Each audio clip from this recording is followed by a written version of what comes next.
Les marchés émergents représentent 59% de l'économie mondiale et ont un taux de croissance bien supérieur à celui des pays développés. Pourtant, ils ne représentent que 18% du marché action. Y a-t-il de bonnes raisons pour expliquer que les marchés émergents représentent une si faible portion du marché action mondial ?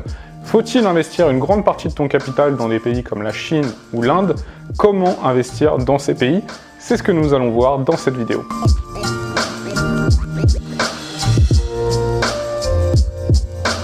Alors avant qu'on réponde à toutes ces questions, on va déjà voir pourquoi il peut être intéressant a priori d'investir sur les marchés émergents. Le premier élément, c'est la diversification que ça apporte à ton portefeuille. Sur le tableau que tu vois à l'écran, tu vois différentes périodes et sur ces périodes, on voit bien que la performance est très différente entre les pays développés et les pays émergents. Par exemple, sur la période allant de 1988 à 1994, les marchés émergents ont offert une performance de 598%. Dans le même temps, les marchés développés ont offert une performance de seulement 79,9%.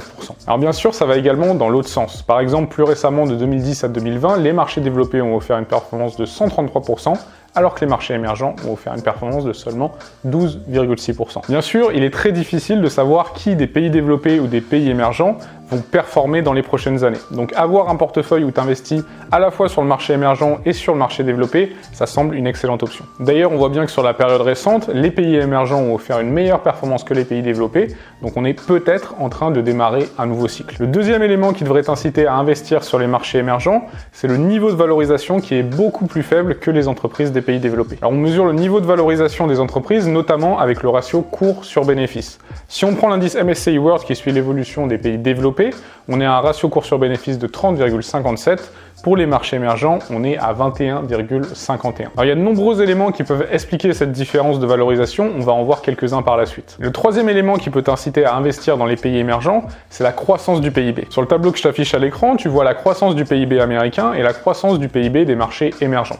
Comme tu le vois, les marchés émergents affichent une croissance beaucoup plus soutenue que celle des pays développés, là en l'occurrence des États-Unis. Ça a été même le cas pendant cette crise en 2020. Donc tous ces éléments, ils peuvent t'inciter à investir massivement sur les marchés émergents, mais il ne faut pas oublier que les marchés émergents présentent également des risques, et c'est souvent des risques qui sont très sous-estimés par les investisseurs, voire parfois totalement oubliés. Ces risques, ils peuvent être compilés dans ce qu'on appelle le risque pays. Il y a beaucoup d'éléments qui sont pris en compte pour évaluer le risque qu'on prend lorsqu'on investit sur les marchés émergents, sur un pays émergent. Évidemment, il y a des notions légales, par exemple, dans quel pays le droit de propriété est davantage consacré que dans d'autres. Il y a également un risque politique, par exemple, dans quel pays il y a très peu de stabilité politique ou dans quel pays on peut disparaître si on critique le gouvernement, ça évidemment c'est un autre risque. Et enfin il y a des notions plus économiques comme la solidité du secteur bancaire, la solvabilité de l'État ou encore la puissance de sa monnaie. Comme tu le vois, il y a énormément d'éléments à prendre en compte. Ces éléments ils sont compilés par plusieurs organisations et tu peux voir des cartes avec un classement du risque par pays. Sans surprise, les marchés émergents présentent davantage de risques que les pays développés. Par exemple, tu vois sur le graphique que l'Amérique du Nord et l'Europe de l'Ouest présentent moins de risques pays que d'autres zones géographiques comme l'Asie, l'Afrique ou encore l'Amérique du Sud. Alors encore une fois, ce risque qui peut être politique, qui peut être économique lorsque tu investis sur les marchés émergents, il est largement sous-estimé par les investisseurs et il est parfois même pas du tout pris en compte. C'est notamment ce qui explique la différence de valorisation entre les entreprises des pays développés et celles des pays émergents. Malgré ces risques, je pense tout de même qu'il est intéressant d'investir sur le marché émergent. Notamment parce qu'on l'a vu, sur certaines périodes, les marchés émergents ont largement surperformé les pays développés. Si tu veux investir dans les pays émergents, la solution que je te recommande, c'est d'investir dans des ETF. Donc je vais te présenter tout de suite deux ETF. Le premier ETF que je te présente, c'est l'ETF Amundi MSCI Emerging Market.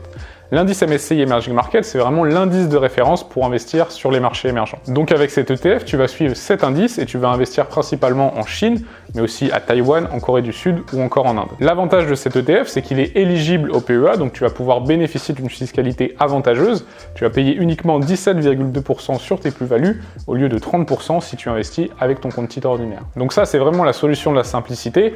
Avec un seul produit, tu seras très diversifié. Cet ETF, il a également des frais très faibles de 0,2% par an. Le deuxième ETF, c'est l'ETF Amundi PEA Emerging Market Asia. Alors si tu choisis le premier ETF que je viens de te présenter, du coup qui suit l'indice MSCI Emerging Market classique, tu vas investir dans 26 pays émergents, dont le Chili, la Colombie, l'Argentine, le Brésil, le Mexique. Et ces places boursières, elles n'ont pas offert une très bonne performance ces dernières années. La performance des marchés émergents sur ces 8 dernières années provient surtout des pays asiatiques. Donc plutôt que d'investir dans le MSCI Emerging Market classique, il est possible de plutôt miser sur cet indice qui se concentre du coup sur les pays asiatiques. Ainsi, tu n'investis pas dans les pays émergents en Europe et en Amérique du Sud, qui plombent la performance de l'ETF Emerging Market classique. Alors maintenant, dans le sens de prendre en compte les différents risques que peuvent représenter les pays émergents, comme on l'a vu juste avant, il y a des ETF du coup qui investissent sur les marchés émergents, mais exclusivement dans les pays libres économiquement et politiquement. Par exemple, il y a le Freedom 100 Emerging Market qui suit l'indice Freedom 100. C'est un indice qui investit exclusivement dans les pays où tu as une grande liberté économique et politique.